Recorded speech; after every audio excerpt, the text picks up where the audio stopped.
in the medical profession and almost any branch of it that you can name, people get trained up in a particular way and they get married to a set of answers. And I found that what actually enabled me to actually heal myself, if you will, was by asking different questions.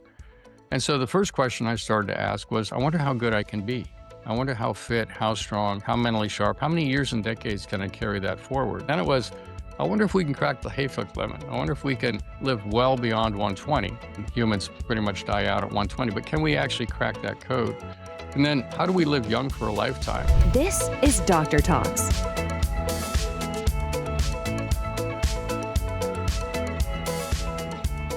Hi, everyone. This is Dr. Joseph Anton, your co host for the Fasting and Longevity Summit. Today, I have a very special guest, one of the pioneers in clinical longevity, Dr. Gladden. Welcome, Dr. Gladden. Oh, Uh, good to be here, Anton. Thank you, Joseph. I wouldn't do fairness if I would describe your background because it's a very lengthy and there's a personal story here why you're here. I'd love for you as a leading cardiologist, but also as a human who went through that sick care system and a personal story with health, and then transitioning all the way to Hmm. leading one of the most prominent longevity clinics out of Dallas, and now your protocols and your books on longevity. We're going to tackle all those, but would you take a couple of Sure. minutes to introduce yourself Yeah, for today? sure. Yeah. So, as you mentioned, my background's interventional cardiology, and I came to Texas in 1988 and practiced that for 25 years here, actually. And in that time, I loved that work. I really loved that work. And the reason I loved it was because we were always innovating. Every year, we were finding new ways to treat people and help people and inside that system, of course. And so I ended up sort of starting my own heart group, and I ended up with 10 offices. I had 12 doctors, and we were a full service group, and we flew around Texas and Southeast Oklahoma in a little airplane, a little A-36 Bonanza, right, to service outlying areas. And I had a real passion to try to bring high quality care to people that didn't want to come to the big city or couldn't access it. And so we started cath labs and heart attack programs and congestive heart failure programs. And then I ended up owning cath labs and things like that to kind of facilitate getting things done. And I also had the opportunity to co-found a heart hospital in Dallas that's become nationally recognized, the Heart Hospital Baylor Plano. Now it's Baylor Scott and White. Myself and another cardiologist and the people at Baylor put that whole thing together. And, the reason we put it together was because we started asking a different question. We started to ask, rather than somebody coming into a general hospital getting general treatment when they're going through really an existential crisis, right? When you have a heart issue, it's an existential moment, right? You're facing your mortality. And so we wanted to create a very patient and as well as physician centric, relationship centric, family centric environment for these people. So the rooms were massive, right? So that family members could sleep in the rooms and things like that. We had all kinds of counseling and things to really kind of enhance the experience. And the hospital has become, again, nationally recognized, has won many, many, many, many awards for service and quality, and it's involved in many research projects and things like that. And it's now expanded. When we founded it, I thought, well, it's nice to have one heart hospital. Why don't we have more? So now it's actually expanded into several outlying community areas and things like that. So anyway, I loved all that work. But what happened to me in my 50s is I got sick and I was putting on weight. I was exhausted all the time. And when I would become stressed, and I had a fair amount of stress, I would go over a cliff of depression, or I could. And I was developing brain fog. So I went in and got tested by one of my colleagues, and they ran the usual blood work and thyroid and electrolytes and everything else. And they came back and said, everything checks out for your age. You're just getting older. Why don't you take an antidepressant? Oh my gosh. I mean, I felt so betrayed at that point. It was such an existential moment for me now, right? It's like, can I make peace with the past that I've with the fact that I've reached the zenith of my life and it's just going to be downhill from here? It's like, no, I can't do that. And I've always been very athletic and active and played soccer and basketball and snowboard and mountain bike and do all these things, surf, all kinds of stuff. Love to run. And I'm like, "No, I can't make peace with this." And so that's when I threw myself into the whole functional integrative age management medicine space. And 2.5 years later, I was able to crack the code on everything that was going on. And if I had the data in front of me now, we could crack that code in about 3.5 minutes, interestingly enough. But it took me 2.5 years to figure out that I had subclinical hypothyroidism, right? All my numbers look quote unquote normal. but my reflexes were very slow and I didn't have enough thyroid activity at the cellular level. Then genetically, I don't convert inactive thyroid to active thyroid in my brain efficiently. I have a DIO2 mutation. And so I needed not just T4 or Synthroid like you would be given if you had hypothyroidism. I needed T3 and T4 and in specific ratios. So once I got that, it was like, holy cow, the lights came back on. I'm like, wow, I'm popping out of bed again. And then putting on the weight was related to testosterone depletion, right? So I needed some hormone supplementation on that point. So I took testosterone, DHEA, and I lost 20 pounds of fat, put on 10 pounds of muscle, weighed what I did in college, and I'm like, okay, this is great. And then when it comes to the anxiety and the brain fog, my father died with dementia, right? So I'm sitting there thinking, oh my gosh, I don't want to go down that pathway. And it turns out that I simply don't make certain neurotransmitters very efficiently. And once I understood the genetics around how to manipulate those genes to actually do what it is we need them to do, then all of a sudden, the lights came back on there too. And I could come under tremendous stress and not really get depressed. And then I learned to meditate. Right. And so then I really started down. I've always been very spiritual. I grew up in a very sort of Christian spiritual background, but I'd kind of gotten away from that. But I really got back into not really connected to any religion, but just a very spiritual pathway. And that led me to such insight about peace and love and connection and how we're all connected. And all of a sudden, even some of the Buddhist teachings, about there is no self, right? And you go into these spaces and all of a sudden it's like, what a beautiful day this is. What a gift, right? So now you're living life from this very precious place. And so I realized that I could not practice cardiology anymore. I could not do that. I could not do sick care. I thought, I don't know if you know this about interventional cardiology, but it's an athletic endeavor, right? It's like being a professional athlete. You're in the cath lab, you're wearing lead, you're doing stuff. You can do that for some decades, but those guys all pay the price, cervical spine disease, lumbar spine disease, all kinds of things crop up on them. And, they have to tap out, right? So I knew that I'd quit at some point. But at this point, it was like the decision was made for me. I had no ability to continue. It's like, no, I have to go practice healthcare. We've been practicing sick care this whole time. And so that's when I left in 2012. I mean, this is an amazing story to me, and I'm happy you shared it a little bit in detail here because you just tapped on all the pillars of longevity: the stress, the sleep, the exercise, the Hmm. nutrition, and the social capital. And a lot of people forget about the social capital, and part of it, the self Yep. love, the purposefulness, whether Hmm. it's meditation, prayer, etc. Those are the most important pillars of longevity. And can you? This is very interesting, and this is healing. This is medical. I would love for you to continue after 2012. What have you done, and how have you come about to approach longevity? Because you were one of the early ones. Yes. And what is longevity for you today, and how can you advise others? I mean, a lot of people listening to us today. The summit will have probably over 17,000 participants. Last year, we were close to Great. 60,000, Yeah. and a lot of people will be listening to hear, and we want to change their lives and Right. inspire them. So, Yeah, I think, when you go into this field and you leave what you know, there were a couple things that happened. One is I realized that I was asking new questions. And I found that, in the medical profession and almost any branch of it that you can name, people get trained up in a particular way and they get married to a set of answers. And I found that what actually enabled me to actually heal myself, if you will, was by asking different questions. And so the first question I started to ask was, I wonder how good I can be. I wonder how fit, how strong, how mentally sharp, how many years and decades can I carry that forward? So that was the first question. Then it was, I wonder if we can crack the Hayflick limit. I wonder if we can live well beyond 120. Telomere short and the Hayflick limit kicks in and humans pretty much die out at 120. But can we actually crack that code? And then how do we live young for a lifetime, right? How do we live young time for a lifetime? And then I wrote a book, 100 is the New 30, how playing the symphony of longevity will enable us to live young for a lifetime. It was published just last September. And in there, I started to realize that the other empowering question was, how do we make 100 the new 30? How do we actually do that? So I'm saying that as a pre statement to the fact that when I built this, what we have today, it started by asking different questions. And I think if you're listening to this, if you're at a point in your life where you feel like you have your answers around things, it's very important for you to rethink that because all progress comes from questions, not from answers. In fact, people get very sort of binary about their answers, and they get very defensive about their answers, and then they have to defend their answers. And yet, all growth and all connection comes from asking questions. So, those are the four questions that we're asking here all the time. That was the first thing. The second thing is that it was difficult to get my arms around longevity, right? It's a big topic. How do you actually get your arms around it?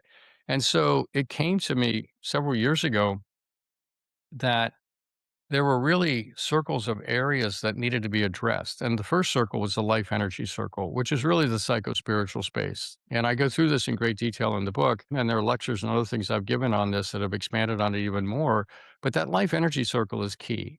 If you haven't solved, or if you're not working to solve the traumas in your life, what's making you addicted to this or to that, or keeping you from actually doing the thing that you want to do, but you keep getting in your own way, right? If you haven't gone into that space, that psycho-spiritual space to solve those things, then it's going to be very difficult to succeed in longevity. So that's the first thing. The second thing is a lot of medicine. There are really three tiers of medicine, right? So we have symptom-driven medicine, which is what I was trained in, which almost all practitioners are trained in. And then below that, you have functional medicine, right? Which is let's get to the root cause. And that's great. Let's get to the root cause. And everybody, I think, understands that. But there's actually a level below that. And the level below that is longevity, right? Or the flip side of longevity, of course, is aging. And so all of disease, for the most part, unless you've got some genetic snip that's, predetermines Tay Sachs or something, all of the disease is really riding on top of this river with an ever accelerating current of aging, right? And that's taking you towards the falls, right? And so when you come up with a solution from a symptom driven approach, it doesn't have a very durable response. In other words, if you stop taking the pill, the symptom comes right back. With functional medicine, if clean up the gut and take care of the foods and all this, lower your stress, and all of a sudden your rash goes away. Okay, well, that's a more durable result, right? Now, but to get the most durable result, right, you've got to work on the actual drivers of aging. What's actually driving the current in the river? And that's the area we work across all three areas. But in most longevity clinics, they don't, interestingly enough, they don't even work at that level. So we work at that level with all of our clients. And the idea is that you want to understand the hallmarks of aging, right? So things like shortening telomeres and mitochondria that don't work well, and proteins that don't fold appropriately, and senescent cells that build up, and inflammation that builds up, and things like this, and balancing something very important in the fasting space, which is this idea of mTOR, which is basically a biochemical pathway that helps us build and grow and develop. And yet it increases our risk for cancer, and we die sooner if we're on that gas pedal all the time. Think of it as a teeter totter. On the other side is AMPK, which is activated by fasting, one of the great benefits of fasting, right? So understanding the balance between mTOR and AMPK becomes really critical. So we go through and we do all the hallmarks. So we're up to about 16 hallmarks of aging right now, right? So when you're working at that level, you're actually working with each client, looking at them through these different lenses, and all of a sudden you get much better results for people. The next area is health. So we go through every organ system, right? Whether it's cardiovascular or brain or gut or whatever it is. And we find, because we're not married to the answers, we are finding new solutions all the time. We have ways now to actually reverse heart disease, to actually reverse dementia. And I'm not kidding you. I mean, we have ways to actually do this stuff. It's really remarkable. And yes, it's always easier if you catch people sooner, but we can still make progress for so many people. And then the fourth area is performance. So when I'm 100, I want to be fast, agile, strong, quick, balanced, right? With great cardiovascular capacity, reserve, recovery, and flexibility. And if I'm not that today, then I'm not going to be that at 100. And when you're 18, you go for a run and lift some weights and you're pretty good to go. But each decade of your life, you have to understand that just because you learned how to work out in your 20s, that does not translate into your 40s and your 50s. You have to switch it up. You have to train more areas of your body and your nervous system for that matter. So training performance becomes really, really important. And then the fifth circle is basically the environments we reside in. If we don't architect our home, our office, our business travel, and our vacation travel to support the mission so that it's effortless for us to put on our sneakers, or we're going to meditate now, or we're going to fast during this period of time, or we're going to do whatever we're going to do. If we haven't architected those, we'll have clients that say, I was doing so great. I was making amazing progress. I hadn't felt this great in 20 years. I went to Italy for 3 weeks and the wheels came off.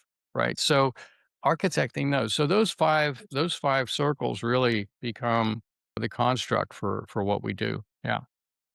Fantastic. And before we go to fasting, I wanted to ask you a personal question. What do you do for, first of all, I don't know what's your chronological or biological age, but what would you do, say, if you're in your 50s or 70s? What do you advise? And I know this is personalized and every person is different, but how would you apply those themes to people and how do you approach them and recommend them to do? And what do you personally do? Like, and what's your daily routine that supports you in longevity? Yeah. So I think one of the other things that we're really excel at Gladden Longevity is basically the deconstruction process. So I think you're aware of the fact that chronological age and biological age don't necessarily match up. And I'll just say one thing about that. I wake up 27 every day, right? I was born in 1954, in February of 1954. So you can do the math. But I wake up 27 every day. And that is such a massive driver of if I wake up and I don't feel 27, it's like, no, I'm 27. I'm getting back to 27. I don't acquiesce and say, yeah, but you're so much better than most people your age. Yeah, you can still do all these things. You still go mountain biking with your son in Colorado last weekend. It's like, no, no, no, no, no, no, no. I'm 27. I need to get back to 27. And so having a mindset age is super important. Then it's important to understand that we are all a mosaic of many biological ages. You have a telomeric age, a brain age, a heart age, a cardiovascular age. You are many, many ages. And anybody that tells you that, oh, I got my biological age tested and I'm 5 years or 10 years younger than my age and I'm good. That is not true. Unless you've actually deconstructed the situation to know where you are across the whole span of everything, you really don't know where you stand because you're only as young as your oldest age, right? And so you want to know what that is, right? So I think what we do exceptionally well here is to deconstruct an individual when they come in. So we really understand a couple things. One, what cards are you holding? What genes are in your right or in your genome? What are your set of proclivities? And yes, genes are not our destiny, but they are a set of propensities or proclivities that we need to be aware of. And so you have to know the cards you're holding. Then number two, you have to know where you are in the game, right? It's an exponential game. Aging is exponential. It's not linear, even though it feels linear. It's exponential. So you're in an exponential game. And if you don't have an exponential strategy, you'll lose, right? So you have to know where you are in the game. And that means measuring, the appropriate ages for yourself. Then to your question of, well, okay, I'm in my chronologically my 30s, 40s, 50s. Well, now that you understand your mosaic of ages and you understand the genes you're holding, now you come forward with a custom plan to say, okay, what are your aspirations? What do you want to do? Well, let's build a program understanding all this about how you get there. Not only that, how you maintain it. And that's kind of how we go about it, if that helps. For sure. I love the idea of mindset. Like the mindset is so Mm. important and powerful, right? You gotta believe in it. You gotta live it, and then you get a plan, and then you plan for it, and then you achieve it. And you mentioned meditation and or prayers? Is Yeah. that part of your daily lifestyle Oh as yeah. well? Yeah. Journaling and meditation are part of my life every day. Like I was up journaling today and I take time out to do meditation. I found it to be so incredibly powerful. It's not just I would say the simplest form of meditation is to allow your mind to kind of go blank, right? Where it's just like, okay, I'm not really thinking about anything. And that's super useful. It allows your system to rest, right? We're so stressed all the time. It's like, well, when is there really rest? Well, when I sleep, yeah, but I'm dreaming, blah, blah, blah. But meditation is another form of rest that's really important. So that's one form of meditation. But when you really start to learn to meditate, you can actually put yourself into places where you're now getting in touch with how connected we are to everything, how much love there is in the universe, how much creative force there is, how we're connected to that love and creative force. And it's bringing forth joy onto the planet. And this is really becomes our purpose here as well. And when you really align with that bigger purpose and you start to feel that in your bones, you can feel it in your cells. It's like, oh, this is invigorating. This is revitalizing, right? I'm not stressing for a dollar. I'm not stressing for that. That's not why I'm here. I'm not here on planet Earth to stress for a dollar. I'm here to actually do much more than that. I'm here to actually bring a bigger message and be part of something greater and share that with so many people. So that's, when you get aligned around things like that and you realize that meditation can take you into areas of your own spiritual insight, your own sense of purpose, right? Then it becomes massively transformative. Yeah. I mean, this is so powerful on longevity, and for people listening to us, you're listening to two doctors trained at the top medical institutions that have had long healthcare careers mentioning Mm, this. This is powerful because mhm. we were taught in medicine to disrespect all of this, right? To just, That's yeah, right. this is the it's very powerful. And we study centenarians. So at El Nutra, and our founder, Professor Walter Longo, one of his Yeah, big five pillars of longevity is the study of centenarians. What you're just saying, Dr. Gladden, is actually one of the most common factors. Some centenarians eat healthy, some do not. Some that's right. exercise a lot or move a lot, some do not. That's Some right. actually smoke. Some of them, Yep. but that serenity, happiness, that purposefulness, that sense of family, sense of why I'm here, that That's gives right. them peace and joy, it calms down the entire system. Then they Yes. sleep better. Then Mm, they stress less. Then they that's right. exercise more. Then they eat healthier. So I Right. call it's the mother of the pillars. It is. That That's why in the book, I talk about the life energy circle is the one that binds them all. All the other ones are encompassed in that because, to your point, it's so, so, so incredibly powerful. And it's the one that doesn't cost anything. If you're listening to this and like, I don't have the money for this high tech therapy and that high tech therapy, I get it. But if you can work on this area, if you grab the book, quite honestly, I'll walk you through that in great detail. You'll see that this can really transform your life. Yeah. can you remind us of the name of the book and where people can find it? Yeah, it's 100 is the new 30. If you just go to Amazon, it's about 450 pages, not to intimidate people, but it's very comprehensive. And I actually did the audiobook as well, and I read the entire book. It took me about a week. But what was interesting about reading it was that I made so many edits to make it a more readable book. Because when you're writing a book, right, you can write long sentences, you can do all kinds of things. When you're reading it out loud, it's like, no, I can make that much better and more digestible, right? So the book is actually very digestible. So don't be put off by that. And some Yeah. people will just buy the book and jump to this chapter or that chapter, whatever they're interested in. But the audiobook is great too. If you like audiobooks, it's great. So you can get Audible, you can get that stuff on Amazon. And I'm gonna say something that I rarely say because there's even in longevity, a lot of people step into it with a mix of science and non-science. And Dr. Gladden, I know you're OCD about it. I know you come to it from a very, very solid medical background and ethics, full ethics, and this is what Oh changed yeah. your life and this is what you adopt. So for everyone listening today, this is one of the books that you want to pay attention to and you want to believe what's in it. This is coming from Mm, practice of medicine, but also a lot of clinical trials and a lot of science into it. that's So it. that's a good bridge to take us to fasting now, because that's one of the nutrition. That's one of the corner of living long, and we all know that calorie restriction is probably the only proven. We know there's a lot of other great potential intervention, but it's one of the best ways to prolong the life of mice and human. But I Hmm. want to ask you about your take on fasting for longevity. How do you Yeah. apply that into your life and in your clinic? And if you do, and the results you see with your patients or with your Yeah. So stuff. fasting has been around for millennia, right? I mean, when you go back into almost any tradition of whatever it is, people were fasting, whether it was in the Americas, whether it was in Europe, the Middle East, China, it doesn't matter where you go, Asia, everybody was fasting. And so I think that's really interesting in and of itself. The humans don't adopt something uniformly unless it's actually providing something really good. They may not have fully understood it the way that we do, but they knew that it was doing good things, right? So I think that's number one. Number two, many of the people that we see are metabolically challenged, right? We know that insulin resistance is fairly rampant, and other people we see may have cancer, or they may have heart disease, or they may have other issues. And a lot of those are kind of tied in metabolically. And one of the things that we love to do is to do like a 5-day fast mimicking diet very early on. In other words, we'll do their baseline testing, get a feel for where they are. But then one of the first recommendations for them is to put them on a fasting routine like this because it really resets the clock for them. It resets so many elements of their metabolism, even their taste buds, their gut biome. The gut biome, basically, the bacteria there are driving your appetites, right? So when you reset the gut biome, you're actually decreasing your cravings for sugar and other things. So really, it can be so powerful as a way to kind of metabolically start to heal.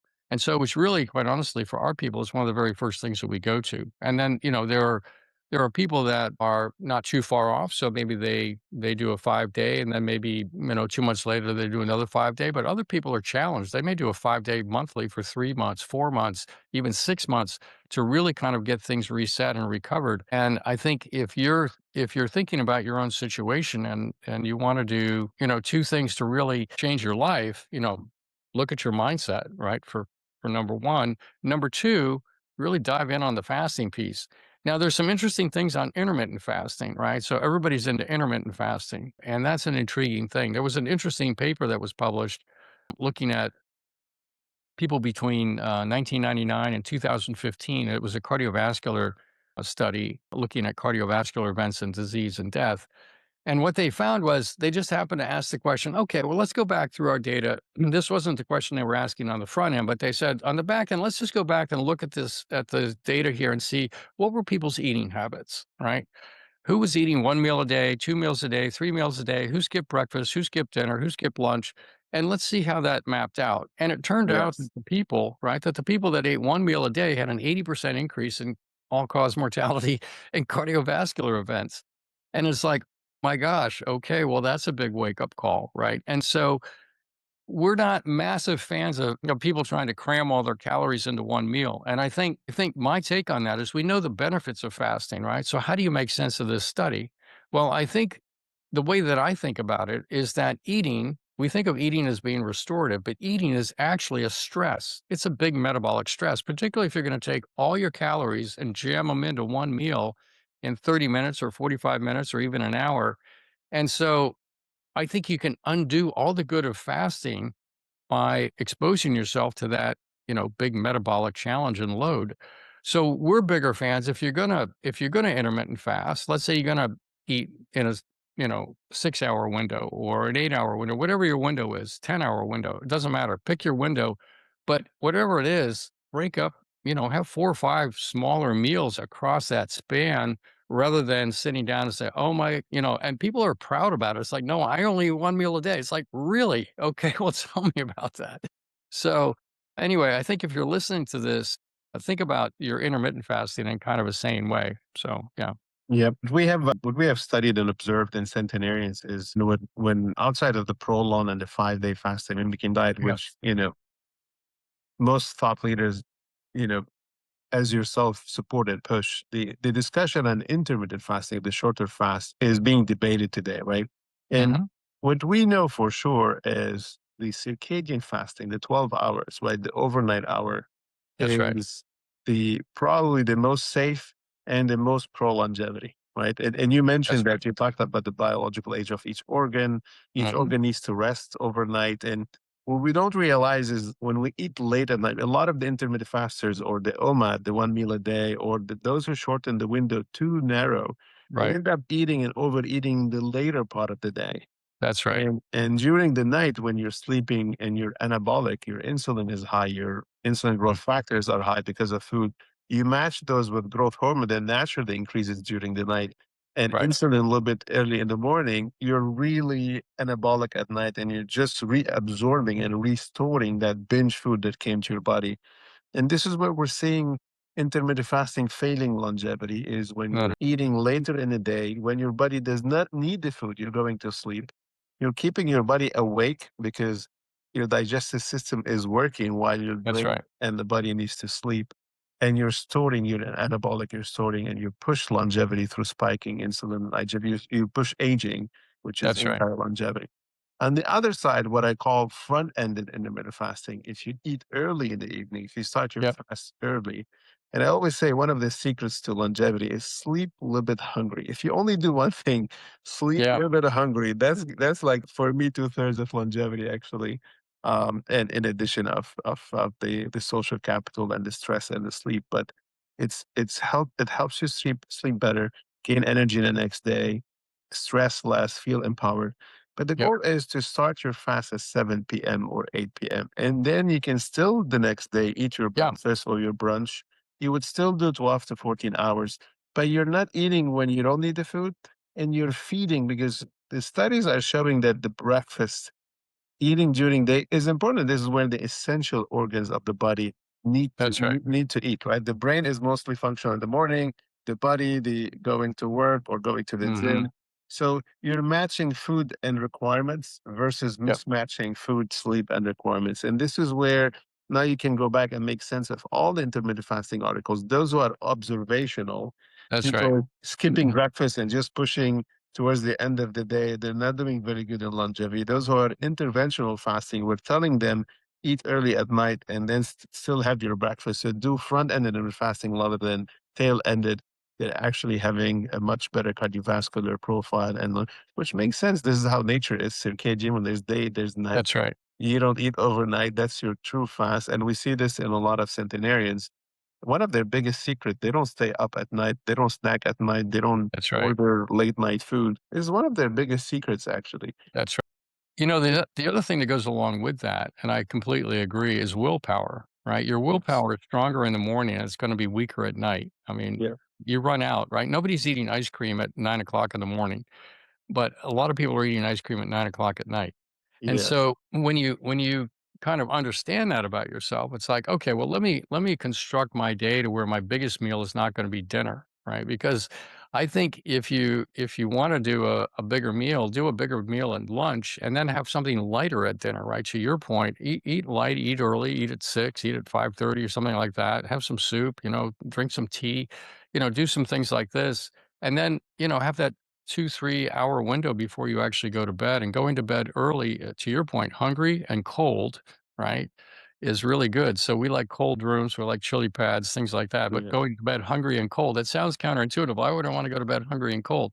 Well, because it's Of actually course, incredibly helpful. this is how it's gonna slow, That's right? right. If you put food in the fridge, you're That's right. prolonging the You just slow the metabolic rate, like exactly the right. Greenland shark, right? Yeah. Exactly. So you want Yeah. to decrease the rate of aging by doing those things. So That's right. I wanted to clarify this point because there's a lot of people that coming up with theories and they're pushing their own books and their own marketing and their own ideas to fasting. And they're trying Yeah. to spoil it. It's fasting is so important. Do not get confused. I'm talking here to the listeners. Yeah. Intermittent fasting is actually very important for longevity, but it's the circadian fasting. Start early and then still eat your food when your body need it the second That's day. right. Don't go for the craze that's happening, which is starve your body the entire day. Where your brain is thinking is where you're getting the headaches. Where your muscle needs the energy That's is where right. you're getting the fatigue. And then binge eat at night. Now, it all depends on your starting point. If that helps you lose some weight because you're starting with a very high BMI and you're pre-diabetic and you do it for a short term to just compensate, you're starting from such a bad point that one meal a day or squeezing 8 hours is helping you to lose that weight.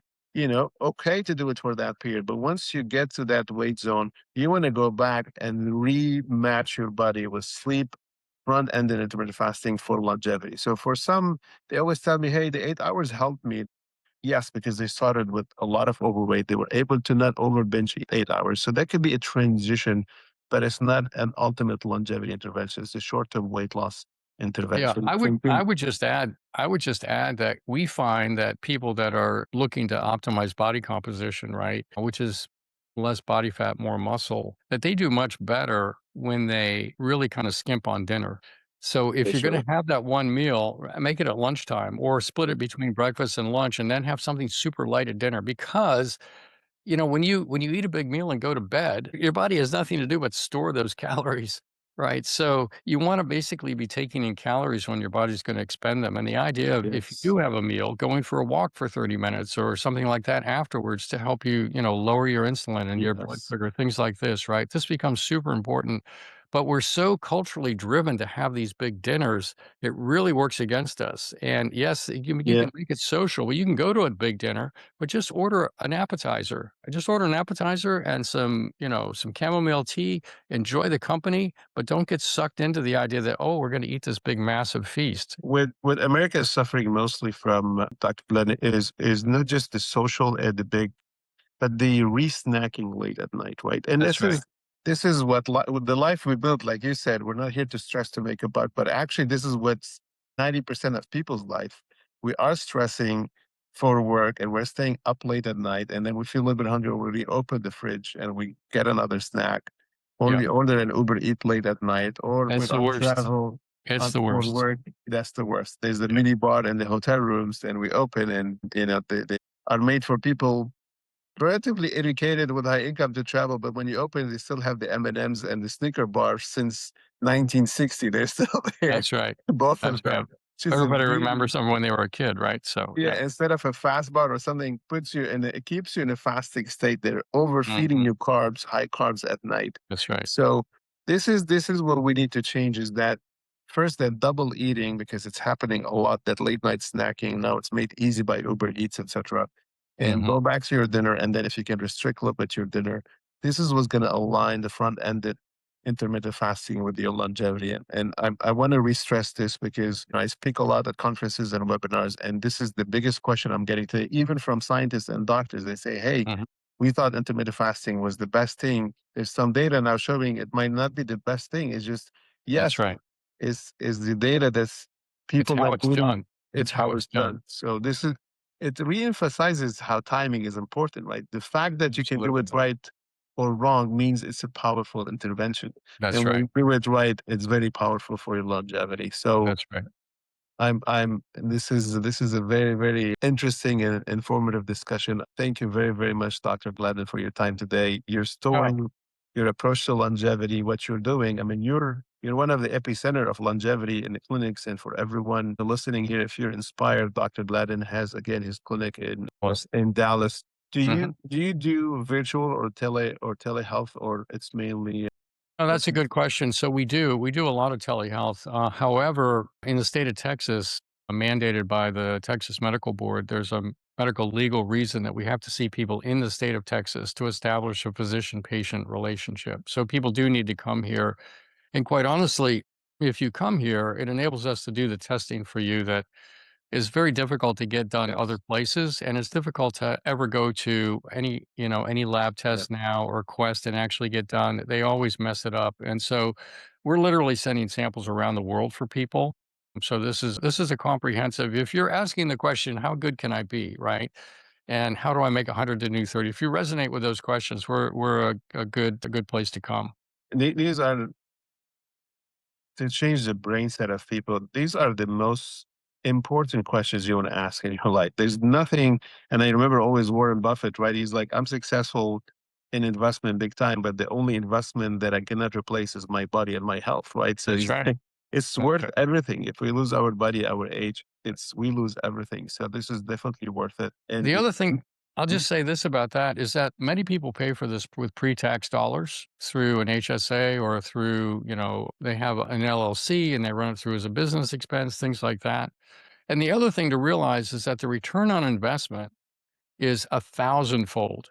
So it's like, wow, where can you get 1,000x on your investment, right? Well, if you actually live young, if you actually stay young, and we're demonstrating this with our clients, right? They were going to retire in their 60s. Now they're in their late 70s and they're going so strong. It's like, oh my gosh, I've made so much money because I've been able to continue to work like this and create new things and buy new companies and do all these other things, right? So if that resonates with you, then the return on investment here is just massive. 100%. And the savings I'm paying for sickness at the second stage. That's the Same other thing with side.